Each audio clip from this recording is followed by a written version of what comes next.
From South Florida shores, Christina Trotta has watched the seas change. On the surface, the oceans are rising, and beneath, nature is dying. And I cannot believe that everything is gone. So you're surprised by what you see today? Yes, absolutely. Warmer water is killing Florida's coral reefs.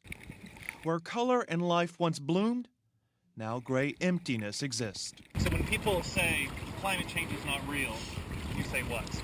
Climate change is absolutely real. People are absolutely changing the environment. Yet she says in Florida's state government, the words climate change are not to be spoken.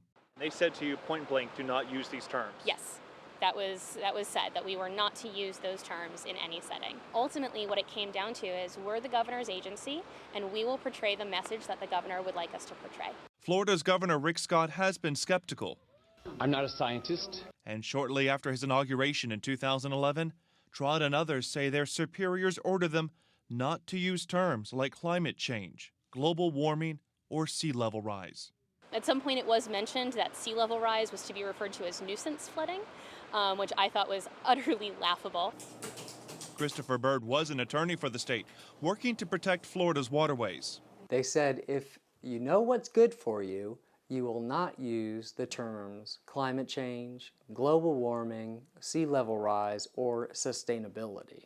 The Florida Center for Investigative Reporting first wrote about the ban, and now FEMA has stepped in, issuing new guidelines demanding states consider climate change when planning for disasters or risk losing funding. But Governor Scott has repeatedly insisted there is no policy against mentioning climate change. Well, first off, that's untrue.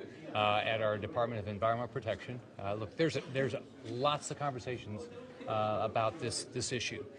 From my standpoint, like every issue, my goal is, instead of talking about it, let's do something about it. Doing something, he says, like spending millions protecting the environment and defending Florida from storms.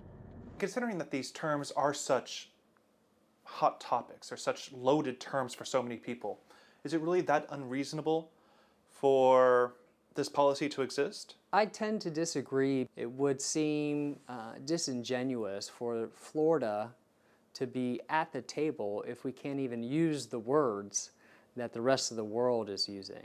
Byrd lost his job in 2013, told he says he no longer fit with his department's new direction. Some people might look at this and say, you maybe sound like a disgruntled employee with an axe to grind. Sure, yeah, many people might think that, but what I have to say is that was 2 years ago. I have no axe to grind. North Carolina, Louisiana, and Tennessee have all passed laws in recent years discouraging climate change from being considered in policies or in classrooms. But critics say they're avoiding words and reality. Dangerous in a state like Florida, particularly vulnerable to rising oceans.